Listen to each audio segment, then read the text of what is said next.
అట్లాగే 6 నెలలుగా state finance commission నుంచి ఆ సెంట్రల్ ఫైనాన్స్ కమిషన్ నుంచి నిధులు రావట్లేదని గ్రామ పంచాయతీ సర్పంచులు చెప్తా ఉన్నారు. అధ్యక్ష, ఈ క్రమంలో మనం నిధులు లేకుండా అనేక పథకాలు పల్లె ప్రగతిని అనౌన్స్ చేసి ఈ రాష్ట్ర ప్రభుత్వం నుంచి నిధులు ఇవ్వకుండా కేంద్రం నుంచి వస్తున్నటువంటి ఎన్ఆర్జీఎస్ డబ్బుల్ని సరే అంటే హరితహారం అని రైతు సమన్వయ వేదికలని లేకపోతే వైకుంఠ ధామాలని కట్టి ఆ కట్టినటువంటి వాటికి కూడా బిల్లులు రాక వాళ్ళు ఇబ్బంది పడుతున్నటువంటి మాట వాస్తవా కాదా? ఇది ఒకటి. ఇక రెండోది, ఈ తీసుకునే ఈ కట్టే క్రమంలో పల్లె ప్రగతి పేరు మీద నేను చాలా గ్రామాల్లో అడిగాను, చాలా గ్రామాల్లో కూడా చూశాను అధ్యక్ష.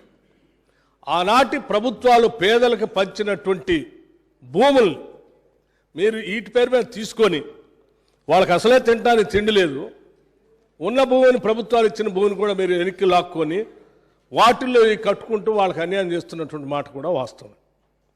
ఇది నేను రాష్ట్ర ప్రభుత్వాన్ని మీ ద్వారా వారికి నేను ప్రత్యేకంగా విజ్ఞప్తి చేస్తూ ఉన్నాను. మీరు కట్టాలనుకున్నటువంటి పల్లె ప్రకృతిలో హరితహారాలు కానీ లేకపోతే వైకుంఠధామాలు కానీ రైతు సమన్వయ వేదికలు కానీ ఏదైనా కానీ ప్రభుత్వ భూములు ఉంటే వెనక్కి తీసుకోండి, లేదా ఇక బాగా భూములు ఉన్న వాళ్ళ దగ్గర కొనుక్కొనైనా కట్టండి.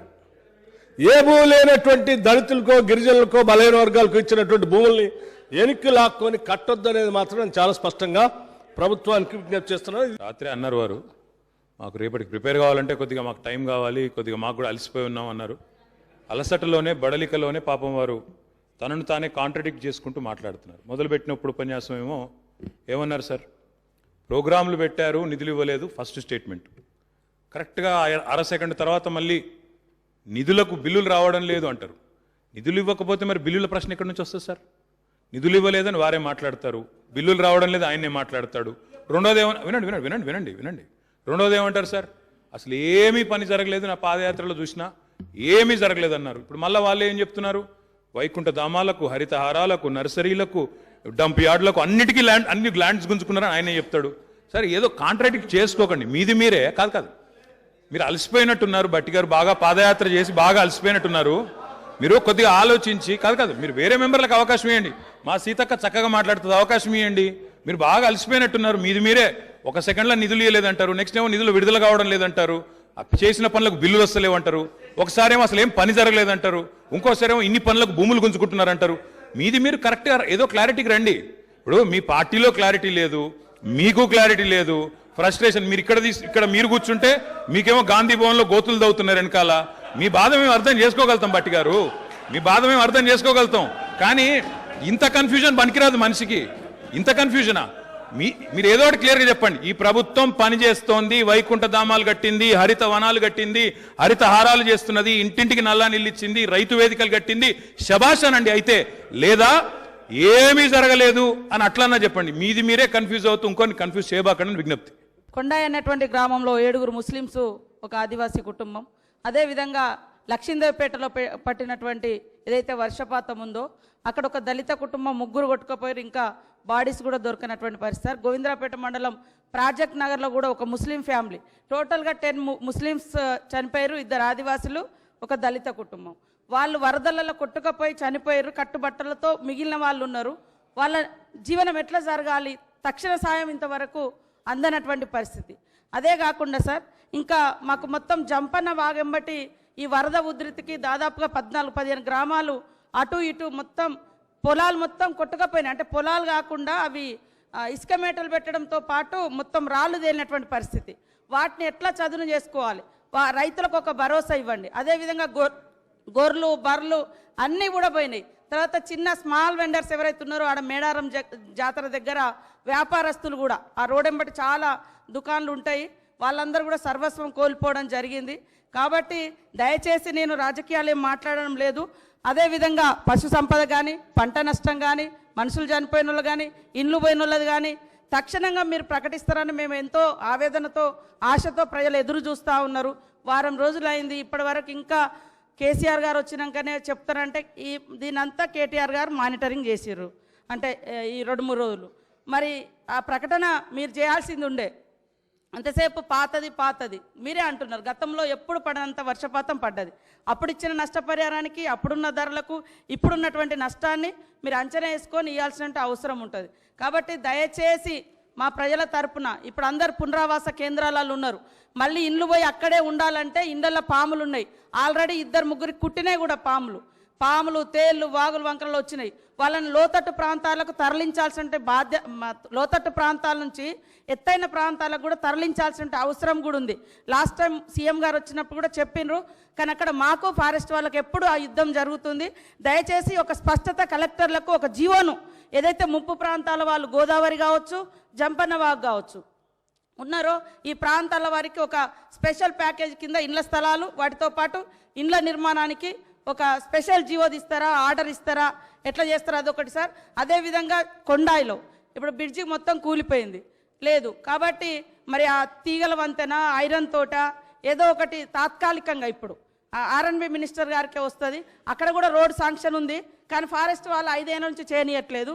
అదేవిధంగా ఎలిశెట్టిపల్లె సార్, ఆ ఊరు కూడా ఊరు చుట్టూ వరదలు వస్తే మాకు కంపల్సరీ హెలికాప్టర్ కావాల్సిందే. మీరు ముందే రెడ్ అలర్ట్ ప్రకటించారు. వర్షపాతం ఎంత నమోదైందో మాకు తెలియదు, మీకు తెలుసు.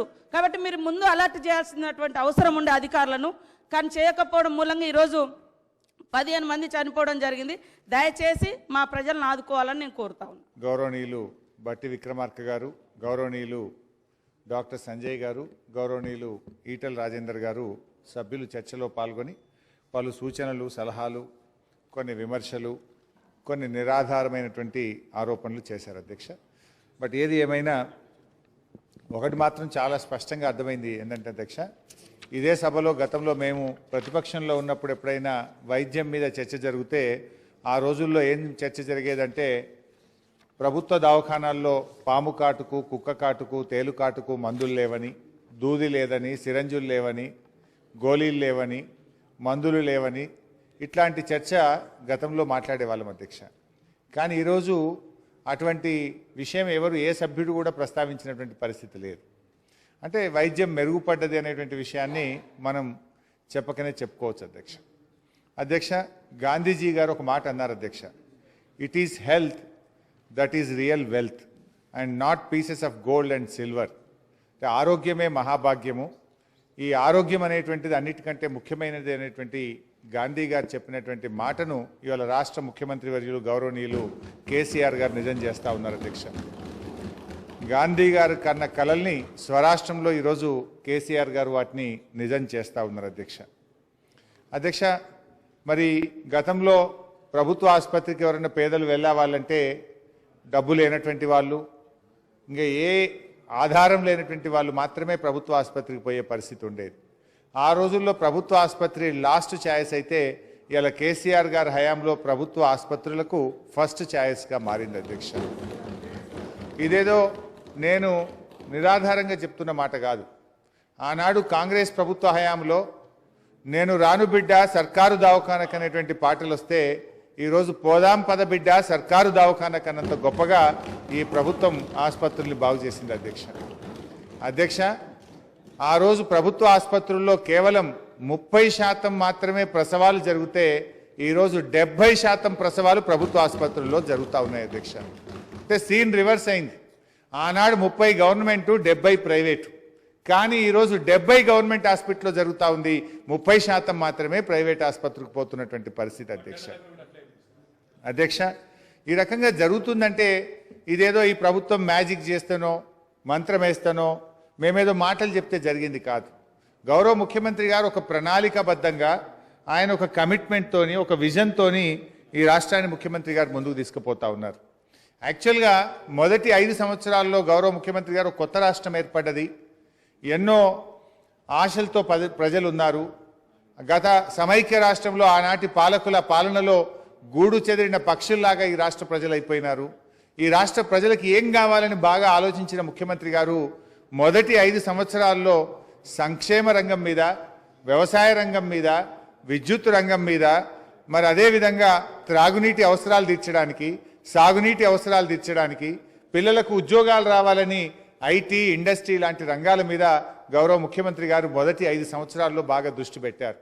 అందుకే ఈరోజు మనం చూస్తే మన రాష్ట్రం అత్యధిక ధాన్యం ఉత్పత్తి చేసే రాష్ట్రంగా మారింది. ఐటీ ఇండస్ట్రీలో అత్యధిక ఎక్స్పోర్ట్స్ చేసే రాష్ట్రంగా మారింది.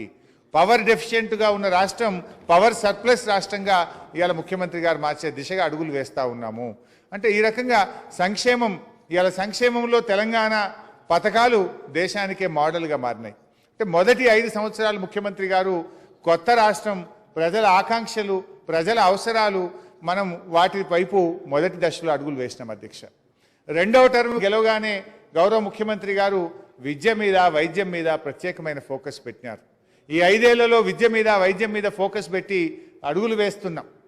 మధ్యలో అనుకోకుండా దురదృష్టవశాత్తు 2 సంవత్సరాలు కరోనా రావడంతో కొంత మనం అనుకున్న ప్రణాళికలు అతలాకుతలమైనవి. 2 ఏళ్ళు కరోనా మనమే కాదు యావత్ ప్రపంచాన్ని వణికించింది, దేశాన్ని వణికించింది.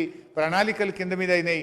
దాంట్లో కొంత ఆర్థిక మందగమనం కావడం, కరోనా వల్ల మనం అనుకున్న లక్ష్యాల్ని కొంత ఆలస్యం కావచ్చు. కానీ ఈ 5 సంవత్సరాల్లో ముఖ్యమంత్రి గారు విద్య, వైద్యం మీద ప్రత్యేకమైనటువంటి దృష్టి పెట్టి ఈ ప్రభుత్వం ముందుకు పోతా ఉంది. ఇవాళ ఫలితాలు మనం చూస్తూ ఉన్నాం. విద్యారంగంలో మన పిల్లలు రెసిడెన్షియల్ స్కూళ్ళలో చదివి, ఇప్పుడే సబితక్క చెప్పింది, I don't want to repeat, కానీ ఐఐఎంలు, ఐఐటీలలో సీట్లు సంపాదించుకునే దిశగా వెళ్ళడం, ఇవాళ గురుకుల విద్యా వ్యవస్థను బలోపేతం చేయడం, వైద్య రంగం, తెలంగాణ వైద్య రంగం దేశానికి ఆదర్శంగా మారింది. రాష్ట్రం ఏర్పడ్డ తొలినాళ్లలో ఆనాడు మన రాష్ట్రం 11వ స్థానంలో ఉంటే, ఈ మొన్న మధ్యనే మేం చెప్తున్నది కాదు, కేంద్ర ప్రభుత్వం నీతి ఆయోగ్ ప్రకటించిన ఫలితాల్లో 3వ స్థానానికి ఇవాళ తెలంగాణ రావడం జరిగింది. అంటే 11 నుంచి 3వ స్థానానికి మనం పోయినామంటే ఏ రకమైనటువంటి పనితీరు మనం చేసినామనేటువంటిది అర్థమవుతా ఉంది అధ్యక్ష.